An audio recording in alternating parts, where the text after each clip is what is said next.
ఈరోజు Armoor municipal commissioner రాజు గారు గత 3 రోజుల నుంచి కంప్లైంట్ మా దగ్గర రావడం జరిగింది. అతను కొత్తగా ఇల్లు కట్టుకున్నాడు, దానికి ఇంటి నంబర్ కావాలని చెప్పి గత ఫిబ్రవరి నుంచి కూడా ఆఫీస్ చుట్టూ తిరుగుతున్నాడు. ఈ 3 రోజుల ముందు మాత్రం మా దగ్గర కంప్లైంట్ ఇవ్వడం జరిగింది. తర్వాత వెరిఫై చేస్తే అతను కంప్లైంట్ జెన్యూన్ అని తెలిసింది. ఇతని గురించి తెలుసుకుంటే చాలా రోజుల నుంచి మా దగ్గర కూడా కంప్లైంట్స్ వేరే కంప్లైంట్స్ కూడా రావడం జరిగింది.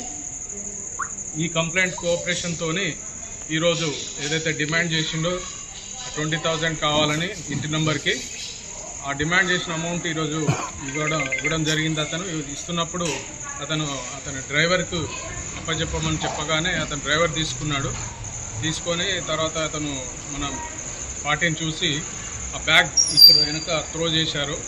ఆ బ్యాగ్ కూడా అతన్ని సీజ్ చేయడం జరిగింది.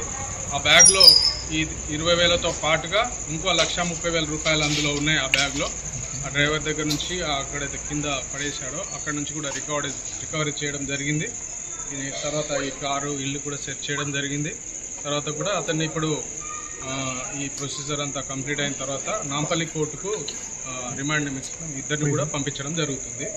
అట్లా ప్రజలు ఎక్కడ కూడా ఇట్లాంటి అధికారుల దగ్గర లంచం అడుగుతున్నారనే ఫిర్యాదులు ఉంటే మాత్రం తప్పనిసరిగా ఏసీబీకి వచ్చి ఫిర్యాదు చేస్తే వాళ్ళకి న్యాయం జరిగేలా చూస్తాము. వాళ్ళ పనిని కూడా అది న్యాయబద్ధంగా ఉంటే కంప్లీట్ చేయడానికి 4,30,000 రూపాయలు అది దొరికింది ఆ బ్యాగ్లో, ప్లస్ ఈ 20,000 కూడా ఆ బ్యాగ్లో దొరికింది. సార్ ఆఫీస్లో ఇంట్లో చూడాలి డాక్యుమెంట్స్ అతనికి సంబంధించిన ఆఫీస్ కూడా సెర్చింగ్ జరుగుతుంది. ఇతని ఇంటికి కూడా నిజామాబాద్లో ఇల్లు కూడా సెర్చ్ చేయడం జరుగుతుంది.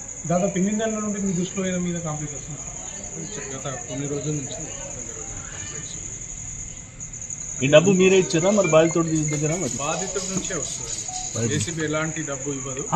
మీరు బాధితుడికి అప్పచెప్తే బాధితుడు ఈయనకు లంచం ఇస్తుందా ఎట్లా?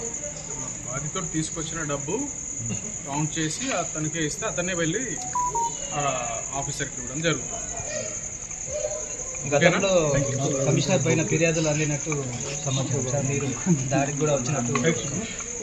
దాడులు అనేది జరిగితే ఇట్లనే జరుగుతుంది కదా, మీకు దాడి జరిగిన తర్వాత చెప్పడం జరుగుతుంది. ఏమైనా పిటిషన్స్ ఉంటే ఎంక్వైరీ జరుగుతుంది.